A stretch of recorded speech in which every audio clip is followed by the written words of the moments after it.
Are you an HR department of one, trying to figure out how to balance task and strategy while keeping up with changes in regulatory compliance? Do you need a fresh outlook on old topics? Then stop what you're doing, grab your coffee, and get ready to recharge. If you have people, you have problems to solve and things to do. Your host is Brenda, a 20-year human resource professional, ready to explore the HR industry with veterans of business and life with fresh eyes and new ideas. Learn about the rapidly evolving changes in employment law around the country, as well as new tactics to deploy and build engagement in your workforce. If you're looking to implement new practices to make your job easier in HR, then this podcast is for you. Hey everybody, and welcome back to another episode of the Best Practices in Human Resource podcast. I'm Brenda, and if this is the first time that you guys are listening to the show, I want to welcome you. We're here to help you figure this crazy HR puzzle out, and I'm really glad to have you on board. And if you guys are returning listeners, thank you so much. You have no idea how much you guys really mean to me, coming back time and time again, experiencing all this really great stuff, and I appreciate the comments, I appreciate the feedback, and just really great to have you here. And this is the week of gratitude. It is Thanksgiving week, so we get to squeak in one more podcast before everybody literally puts themselves into a food coma on Thursday. And yeah, it'll be good, right? It's always good. Anyway, so today we are here to help share with you what and the how of human resources. And I'm in the human business, which means that there's a greater number of dynamics that occur in the workplace. And it just means that there's a little bit more to balance and manage. But most importantly, today, we're going to be talking about a couple things. So we're going to take a look at employment law changes that are happening across the nation. And today's topic is going to be around 7 tips to manage your remote workforce. We're going to wind up pitching in the HR question of the day, and then at the end I'm going to share with you how to get best practices delivered right into your inbox. Now, before I go on, the information that is available through this podcast is in fact for informational purposes only and not for the purpose of providing any form of legal advice. You should contact your attorney to obtain legal advice with respects to any particular issue. And if you don't have an employment attorney, you may contact me, and I might be able to refer one to you through our affiliates program and our friends over at Jackson Lewis. So employment law changes and headlines across the nation. So it's really not too much going on. We do have a couple of things. So something to be on the lookout. And there's really not much to share about this just yet. But the EEOC, the NLRB, and the DOL, that's the Equal Opportunity Commission, the National Labor Relations Board, and the Department of Labor, are preparing to issue rules governing joint employment. That is going to be very interesting, and not really quite sure if that's going to make an upset in the PEO market or not, amongst other different types of employment practices that are in regards to joint employment, but definitely stay tuned on that because that looks very interesting. Also, it looks like Congress is in the process of trying to go back to eliminating non-compete agreements. I know there was an attempt before, and I can't remember the exact back-end story of it, but that was a conversation that died off, and now they are back at it again. So at the federal level, definitely something to keep your eyes out. Over in California, there's some attempts to weed out unfair labor practices really at the state level, and what they are looking at doing is putting into place union-friendly regulations on employers in the cannabis industry. So the cannabis industry is already interesting, and it looks like it's going to be facing some additional, more interesting points coming up. So stay tuned for that. And it seems like any time that there's an announcement that California is going to do something, they do wind up doing it. So that'll be interesting to see where that goes. Over in Colorado, Colorado is actually proposing increasing their minimum salary of overtime exempt workers to a benchmark of $57,500. Now that's just a proposed. Has not changed yet, so you definitely want to keep your eyes open for that if you are operating in Colorado. Maryland now prohibits non-competes for what they determine as low-wage employees. Also, we got a year-end reminder going out to those of you over in New Jersey that the salary history ban will be taking effect January 1st, 2020. 2020. My gosh, 2020. Jeez, it's like we've been talking about 2020 and now it's all of a sudden it's here. So folks that are over in New Jersey, just remember that the salary history ban is going to go into effect as soon as the ball drops in Times Square and reaches the bottom. So right over at midnight. Also in New York, New York State is going to prohibit discrimination based off of those that make decisions around reproductive health. My word, I can't even talk about it. So for those folks that are seeking reproductive treatments, there is going to be some parameters around that, banning discrimination against people that make those kinds of choices. And then last but not least, Oregon, the Court of Appeals now requires employers to pay wages for hourly employees' failure to take a full 30-minute meal break. So that means that if an employer doesn't hold their employees to take their 30-minute meal break, that means that employers are now have to pay those wages regardless. So that's the information that we have for you guys. And hang on, stay tuned, and we'll be back. And we're going to talk about those 7 tips on how you can manage your remote workforce. Okay, so employee engagement is actually one of my favorite things to talk about in the field of human resources. And I know I spend a lot of time on the show talking a lot of stuff about compliance, but believe it or not, this is actually, for me, a real fun area. And I was actually talking to somebody earlier today. He's excited. He's about ready to get a job. It looks like the position is going to be based out of Colorado. He's here in Virginia. And the company in Colorado is actually, if they extend him the offer, they're going to make him 100% long-distance worker. So he's really excited about it. It's right up his alley. He's incredibly talented, and I couldn't be happier for him. So I got my good juju going out for him on that. But it got me thinking about, what to do with, remote workers and remote employees, and how we see this a lot out there, that we read about. There's a big disconnect that's between employees and their workplace when they're not in-house. And it got me kind of wondering, well, exactly how many people are working remotely or have worked remotely at some point in time.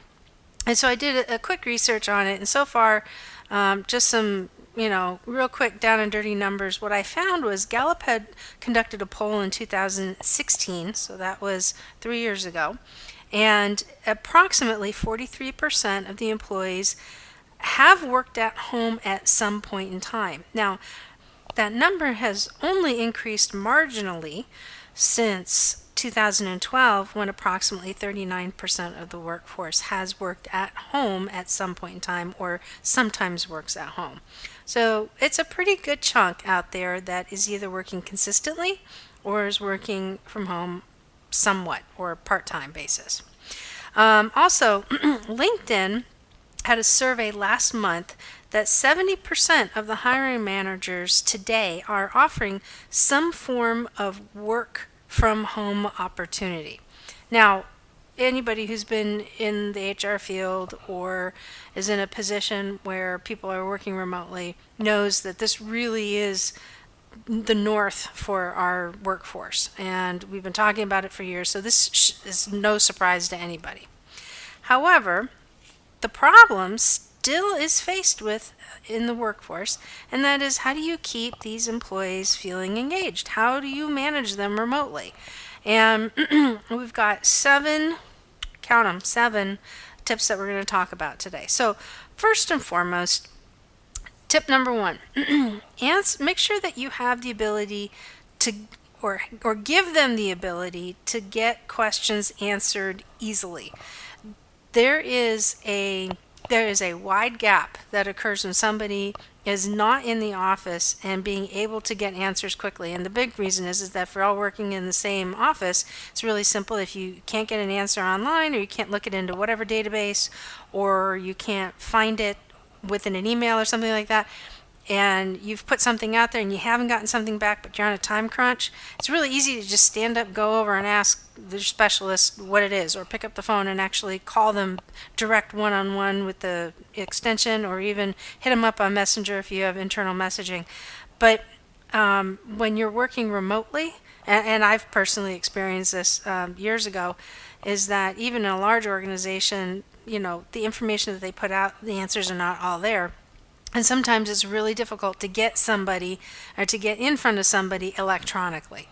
So one of the best things that you guys can do is, if you have a remote workforce, is make sure that there is a way that they can get to answers quickly, because that impacts their productivity. Not to mention, it makes them very frustrated. Now, if anybody's been listening for an extended period of time, you know that my number one live and die rule is, in the absence of information, people make stuff up.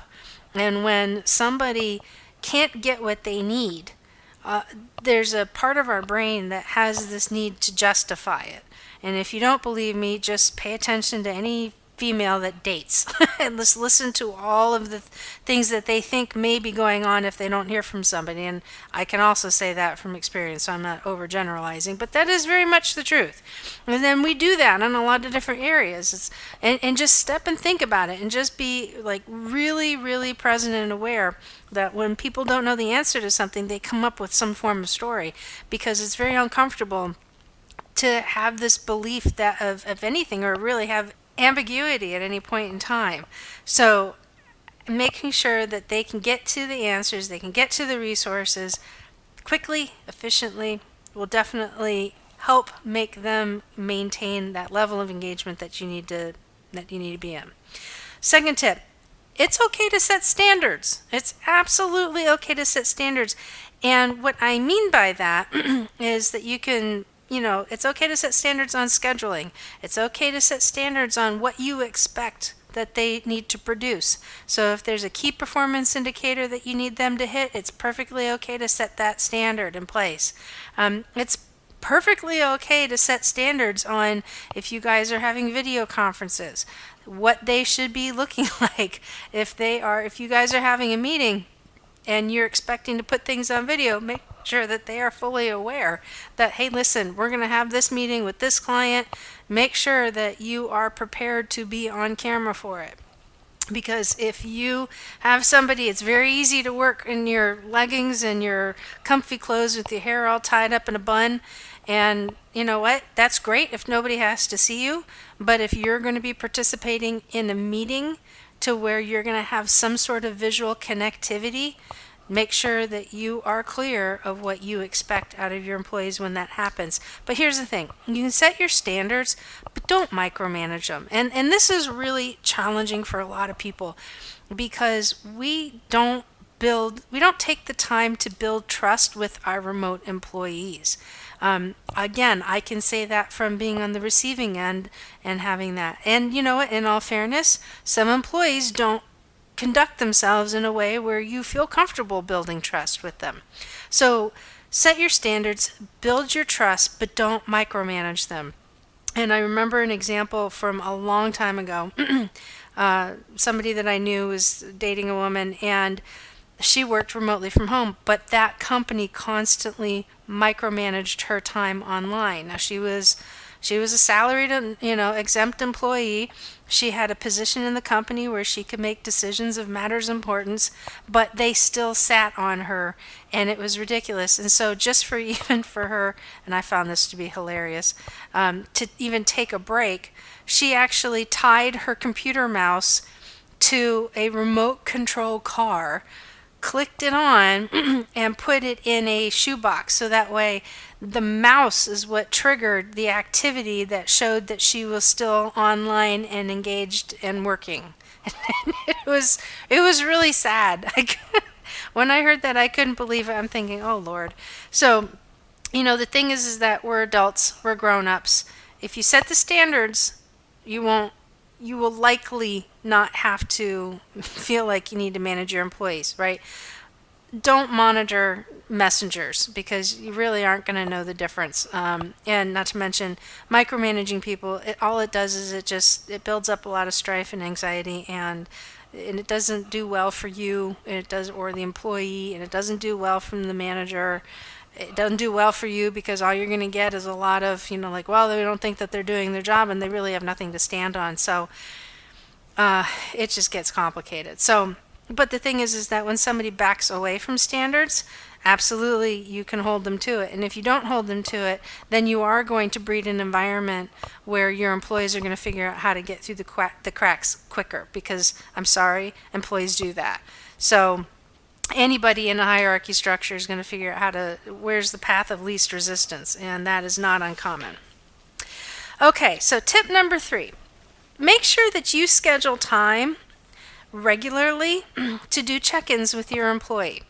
That doesn't mean it's a day-to-day basis, although depending upon the kind of work, that may be a good idea if you guys are up in a deadline, or just the nature of the work itself to where you need those constant updates and you don't have the technology, or if it doesn't make sense to have technology to put that information in, then it makes sure that you're actually scheduling that time for them. But also make sure that you schedule time specifically just for them, not just a check-in on the task at hand, but make sure that you spend one-on-one time. I've always been a big proponent of sitting down with your employees every month for at least 30 minutes and actually just talking to them, finding out how things are going, what they're working on, how they're doing with it, what are their obstacles, what do they need from you. You can reinforce your expectations. You can, prime them for their next project. Whatever it is, when you dedicate time to your employee, number one, they know that you care. And then second off, they want that interaction. And, if you've done any type of research, especially on millennials, and we're going to see this more than likely in the next generation and Generation Z, these guys, they want that feedback. So setting that time aside just for them, that's going to keep them engaged. Now, you have to learn how to deliver the feedback correctly and be able to deliver feedback to multi-generational levels. And that's another skill. That's another podcast and definitely another time. We'll put that one on the list. But making time for an individual is critical and important because it makes them feel like they are heard and that they are acknowledged by their supervisor and their manager. So don't be afraid to sit down, ask them what they need, and by all means, ask them how they're doing. Don't just make it all about the job. Ask them how they're doing. Take time, take care, and take consideration, because when you take care of your people tend to help take care of things that are important. Okay, tip number 4. Whatever you do, make a very strong conscious effort to never exclude your remote workers from meeting invites or functions. There is nothing that will destroy a relationship quicker than when a human being feels left out. Seriously, there's a lot of hardship around that. I know I've been out of shape, especially when it's something that they're in charge of, they're a part of, or there isn't a lot of opportunity for them to engage in a collective group activity. So if you guys are in an office situation, you have other individuals that are outside of the office and you're celebrating birthdays in the office, but you are not celebrating your remote employees' special days in some fashion, not just one-on-one, but the group gets to participate in it as well, I promise you that's going to start breeding some hurt feelings. Maybe not immediately, but it will over time. If you accidentally miss a person's name on a meeting invite, and this is where group contact or group lists are really great for not doing that, but if you accidentally leave somebody off, please make sure that they know that it was 100% an accident, wasn't anything intentional. Now, you don't have to say it 7 times. Once is enough. But make sure that you go back and you clean that up with them, because again, in the absence of information, people make stuff up. They're going to start to wonder because there's so much distance between them and the environment, and they don't kind of get that ability to read people. They don't get the opportunity to really feel and empathize with the environment and get into it. They're going to start to wonder about their position in the company. They're going to wonder, do you trust them? They're going to wonder, do you even like them? And not that everybody's focused in on like, but like therefore could lead to feeling like they're being targeted. So that's a huge breakdown if you do wind up missing somebody. So bad. Just make sure that you pay very close attention to that. Okay, number 5 kind of goes along with number 4, but never make the assumption that a remote employee doesn't want to be included in anything that includes meetings or team building events. Trust me. The majority of them want to be included in some fashion. And so if you accidentally forget, that's one thing, but if you make the assumption that they don't want to be involved or that it's not very important to them, that's a big mistake to make. And I have seen that time and time again. I had a boss that made that assumption, and it was amazing how much animosity was built and injected into that one action time and time again, until finally I said, do you understand that this person really doesn't think that you want them on the team? And he was floored. He's like, why would everybody think that way? I said, because you don't involve them and you don't believe that they feel like they want to be a part, but I guarantee you they feel they want to be a part of this. You have to make sure you start doing it. Took about 6 times for me to get it through that person's head that in fact that person did want to be a part, and it wasn't until the two of them had a conversation and he came back to me later on. He says, oh my gosh, I'm so sorry, you were right. And I'm like, yes. So please make sure that you don't make that assumption. Okay, you know what they say about assume, right? And if you don't, email me and I'll be happy to tell you. Okay, number 6. When you set your meetings up for when you set your meetings up, make sure you set them up with visual access. Don't just do a conference call that is just audio only. Make sure you turn the camera on, so then that way people can see who's in the room. They connect visually with their coworkers, and it makes them feel like they're not just sitting behind their desk all by themselves in their environment with the dog behind them and waiting, just waiting for something to happen. So it's a way of getting people inclusive. And conversely, when you have a team meeting, make sure you let people know that they are going to be on camera and that's the expectation. Unless they're driving in a car and you don't want to have them futzing around with the phone, just have them listen in at that point for safety's sake. I remember years ago, we had a national conference call and everybody was jumping on, but the announcement was not made that this call was going to be recorded with live visual, and everybody had their cameras on, and I was watching an employee literally shove a donut right down his face in the middle of everything, and it just wasn't good. So make sure that you announce that, hey, listen, this is a video call and everybody is prepared, they're properly dressed, and again, like I said, unless they're driving in a car, you want to make sure that they're just on listen only at that point. But visual access is what is going to help, and it allows people to see one another and make that kind of long distance connection.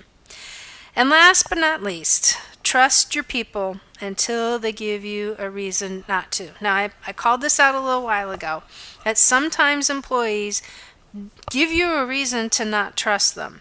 But until that actually happens, if you're setting your standards, if you are making sure that people are engaging appropriately, they're living up to the expectations, then you know what? Trust them until they actually give you a reason to not trust them. If they are constantly shutting down their messenger, that's a bad sign. You want to make sure that people are accessible if you have an inter-office messaging service. Not because it's just a way to monitor, but it is a quick way to communicate when there's 1,012 things going on. But it is definitely an indicator that if they are expected to be at their desk on their computer working, that if they shut down their messenger, you really won't get a sense of what's going on. And it's going to just naturally in its nature make you start feeling uncomfortable. If you notice that their deadlines are being missed, depending upon the type of work that it is, if they're hiding their calendars from you or every calendar entry that they have is marked as private, then you're going to start to have some challenges. Those are things that will naturally make anybody nervous. Now, in the field of HR, it's not a good idea to share our calendars, so HR pros shouldn't be sharing their calendars, and the big reason why is that there is confidential information on there as far as who we're meeting and when we're meeting and what we're meeting about. But also, calendars are discoverable, and if there's any problem that comes around in the company, guaranteed our emails and our calendars are going to be the top two things that are going to be listed on that discoverable list and taken in as well. So when there is a stop order on data, those types of things are there. So people really shouldn't have access to your calendar and your email unless it is somebody at a much higher level within the infrastructure of HR. But still, definitely want to exercise caution. But anyway, we're getting a little bit away from that. So if you're starting to see some of those things, the work is late, you have no access to them, now you're starting to get into that trust problem. And I'm going to promise you, if you don't call it out, when you start to see a pattern, I'm not talking about one time or two times, I'm talking about a pattern of behavior. If you don't call it out, it's going to drive you nuts, and it's going to really build and feed the fire of no trust on you. So it's important to build the trust. You do that by setting your standards, and then you uphold and adhere to them. So those are the 7 tips that we've got today for helping you guys figure out how to go ahead and manage your workforce remotely. And if you have any other suggestions or ideas, by all means, feel free to go ahead and drop me a quick email. You can certainly do so, and or hit me up over somewhere on social, and I will be happy to include those in a future episode.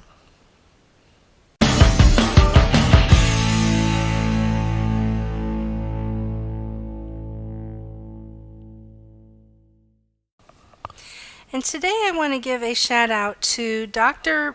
Blair Ellis's Old Dominion University class who's studying unions in the workplace. Thank you guys so much for having me in the classroom again, and good luck on your upcoming finals, and I look forward to hearing from you guys. You guys are a great class, and you all definitely have some bright futures, so I'm pretty excited to have been a part of that, so I appreciate it.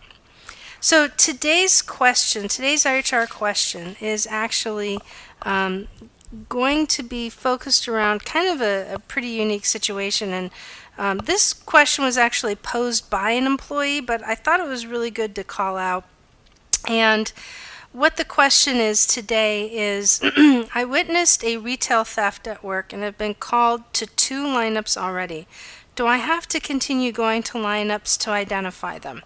Now, that's not an easy question to answer, and mainly because the big thing to take away, so if you guys are having some form of potential criminal activity at work, it doesn't matter if it's theft, it could be anything. It could be, potential workplace violence, it could be it could be drugs in the workplace, it could be weapons, it could be anything, right?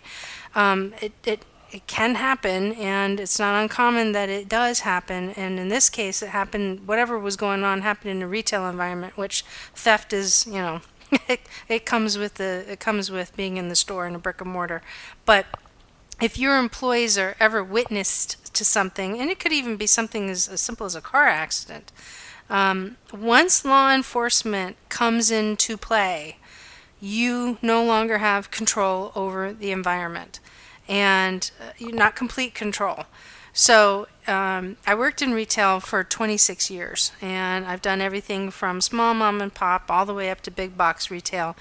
And I can tell you right now that theft in retail is not uncommon, both internally and externally.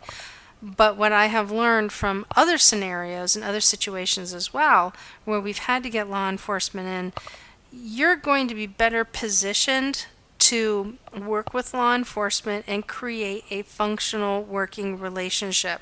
And I'm not saying that because then that controls the witness piece of this, but what it'll do is it'll give you the opportunity to actually talk through an action plan with the law enforcement officers to be able to effectively work with your employees. So this is kind of like your one and only way of kind of controlling in the environment.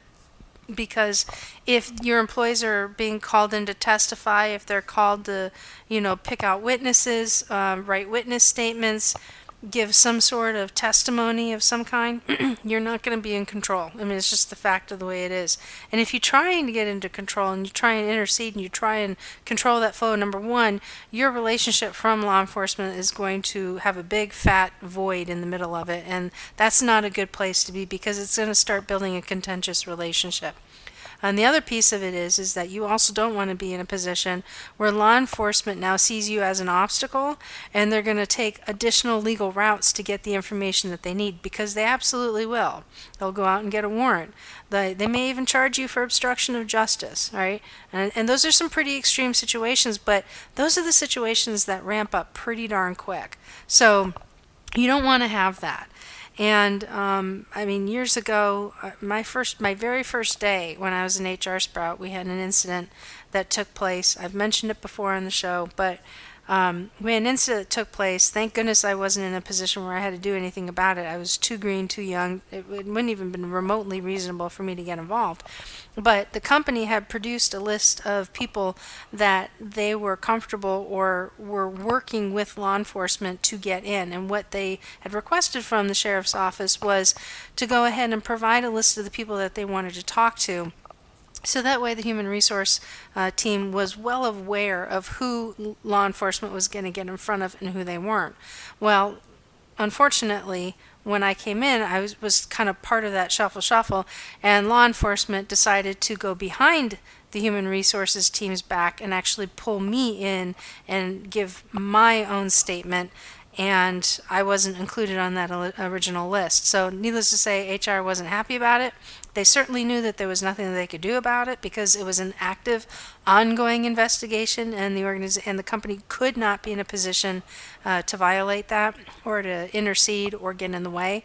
So it just was one of those things that it just happened. I kind of caught a little heat for it, but I told them, they said the only thing that I did was answer the phone.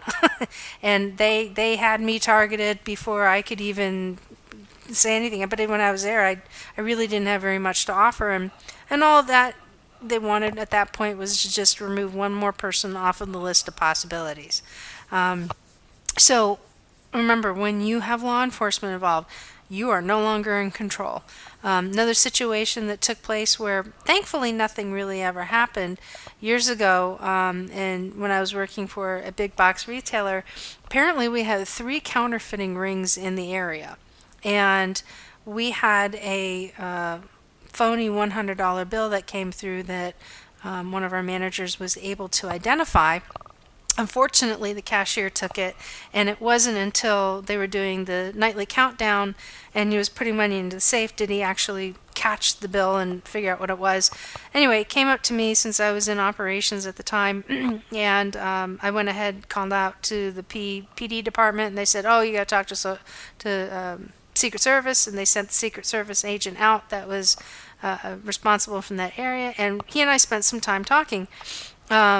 And we actually went through the tapes to see if we could figure out who it was. Unfortunately, we didn't have a timestamp as to when we collected that type of money because the cashier just entered in $10 versus $100. And we never saw a $100 bill transaction go through.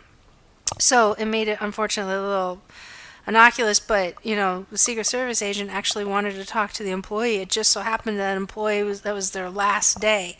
So it was weird and suspicious as to whether or not the employee was knowledgeable or wasn't. And being that employee was no longer employed, there was nothing more I could do as far as controlling that environment. So nothing ever came of it. It was kind of one of those things where I think it just died in the wind, but again, those things do tend to happen. So, yeah. So when law enforcement is involved, you're not gonna be able to control your environment as easy as you think you will. All right, so if you guys have questions, you can submit your questions on the bestpractices.work website and click on the podcast link from the menu down towards the bottom of the podcast page, and you'll find a submission form where you can post your question, which I may be reading and answering on an upcoming episode. So thank you for sending that one in. That was actually a really cool one. I did like that. And certainly hope that helps everybody out. Hopefully you won't have to deal with it, but you may at some point in time. Now, if you want to find out what's going on in my world and what's going on next with the podcast or anywhere else, you can follow me on social by hitting me up on Instagram and Facebook at Best Practices NHR. You can also find me on LinkedIn at Brenda Neckfadel. That is, last name is spelled Neck, like the thing you want to choke. V as in Victor, ATAL. And you can also find me on the website at bestpractices.work, where you can jump on the mailing list and get the latest and greatest best practices delivered right to your inbox. Now, again, guys, you have a wonderful Thanksgiving holiday. Stay tuned next week. We've got another special guest coming up, Eddie Penny, United States Navy SEAL. He has retired. He is actually the owner of Contingent Group, is one of our affiliates on background checks, and we're going to talk about a very special topic and a very special subject on how you guys can mitigate some risk. So have a wonderful holiday week, and we will talk to you next week. Take care.